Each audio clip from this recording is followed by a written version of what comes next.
What's going on, guys? Today I'm making a video that I've been putting off for a while. I'm going to start rewiring my truck. Now, I'm a little intimidated by the wiring. It's not something I'm really good at. It's not really something I enjoy doing, but it really needs to be done. The wiring on this truck is terrible, between being, chewed up by mice sitting in the barn and just being hacked apart by people that don't really know what they were doing. At some point, someone tried to install a trailer harness, and like everything from the back of the bed was just garbage, and nothing back there worked. So I've kind of spliced in patches of the really bad places to get everything working, but it's time to just go ahead and pull everything out and replace all of it. So that's what I'm going to be doing today. I've never completely rewired a vehicle like this. This is the first time for me, but I did do the ruckus and it only caught on fire once, so how hard can a truck be? So I have this kit that I got at a car show from RPC. I got it from a vendor at a car show. I got a good deal on it, I think. So I think it's a 21 circuit. Yeah, whatever. I'm pretty sure it's a 21 circuit. I'm pretty much only going to use like the 5 circuits or so that the truck already has, pretty much just the lights. But I went ahead and got the extra circuits because eventually I want to put AC in it, eventually I want to put a radio in it, eventually I want to put, power locks and power windows and stuff like that. So I went ahead and got the bigger wiring kits so that I can upgrade to that stuff as I do, and I won't have to redo my wiring every time. So I think what I'm going to start with is I'm going to pull out this box and spread all the different circuits out and separate them between the circuits that go under the hood, the circuits that stay in the cab, the circuits that go to the back, and the circuits that I'm not going to use. And then once I'm done with that, I think I'm going to start pulling all of the old wire harness out and then kind of compare it to what I have laid on the floor with the new harness. And then I'll figure out where I'm going to put my fuse panel and start running all the new circuits to where they need to go. So yeah, that's my plan moving forward. So I'm going to go ahead and dive into it.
Alright, so here's something that I want to point out. These dash lights behind the speedometer haven't worked in years, and by like fiddling around these wires, something made contact that happened before because they're working now. So this is one of the reasons why I'm fixing this.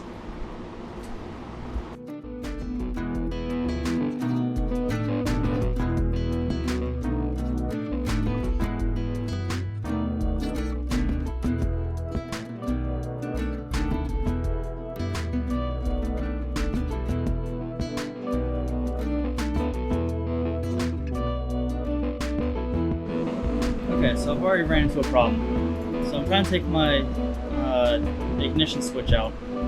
And to do that, you're supposed to be able to put the key in, turn it to accessory, put a paper clip in this little hole, give it another quarter turn, if I can get it.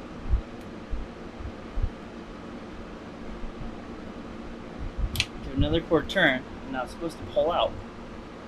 Mine's only pulling out that far. And I don't know why it's not coming out. It'll turn further, but now it won't even go back in. Like, it just stays there if we turn further. I don't know what it's hanging up on.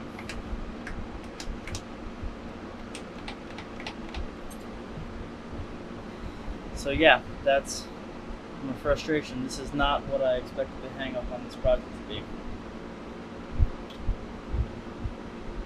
So I'm gonna keep messing with this, and I'll tag back up with you guys in a minute when I figure it out.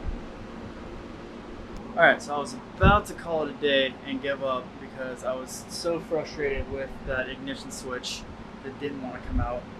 I mean, I even brought the bikes in and put the new wire harness away just because like I was that done with it. But I finally got it out. Just took a really hard pull. I still don't know what it was hanging up on or what its deal was. But here you go. That's my tumbler that came out, and those little pins right here in my palm are supposed to go in these 5 holes here. Each one of those pins is different though, and obviously when I pulled this tumbler out, they all went everywhere, and I don't know where they go, and I don't want to get the order wrong because then, you know, the key's not going to work. So rather than spending an hour or two trying to figure out what order the pins go in and putting them back in, and then I still don't know why the tumbler was hanging up, so there's a good chance it's going to do it again next time I go to work on it. And I already have 2 different keys. You know, my ignition key and my door key already don't match. So what I think I'm going to do is just go ahead and order 3 new cylinders, 1 for each door and a new ignition one. Just order a set so I can just have 1 key that does everything, and just go ahead and replace it and not have to worry about it next time. So yeah, hopefully that's the end of the frustration for this project, and everything's going to go smoothly from here, right? Yeah. Alright, so I found my problem when I was pulling the switch out. When I pulled the switch out and it fell on the ground, this little guy fell out. Now, what that's supposed to do, that's supposed to cover where the pins go, like that, and it's where it's bent right there, it's not supposed to be bent. It's supposed to lay flat and cover those pins. So somehow that little retainer got bent and was hanging up inside there. I don't know if it was bent beforehand and that's what was causing it to hang up, or if I bent it when I yanked it out, but either way, that was the issue, and that's what I'm going to be fixing. Alright, so it's now a new day. I ran out of time yesterday when I started taking everything out because I didn't plan on it taking 3 hours to get the ignition switch taken apart. So I'm working on pulling all the old wire harness out. I wasn't planning on recording any of that because it's boring. I was just going to update when it was done. But I found something that I thought was kind of interesting. So I'm pulling all the wiring out from under the hood, and I find this wire, which, you know, to me looks like old house wire, so, you know, I don't think it was stock. and one end wrapped all the way around the engine bay and was over there connected to the hot side of the starter solenoid. And like it literally went all the way around to over there. I don't know why they didn't just go across. Anyway, so that went all the way over there, and the other side, was connected to the horn right here. And then those two leads came inside and were connected to this button here. So apparently at some point the horn button quit working, and instead of just figuring out what wires under here, thank you, sir. Apparently instead of just, wiring this button to the horn, they ran completely new wires with no fuses or anything, with house wire.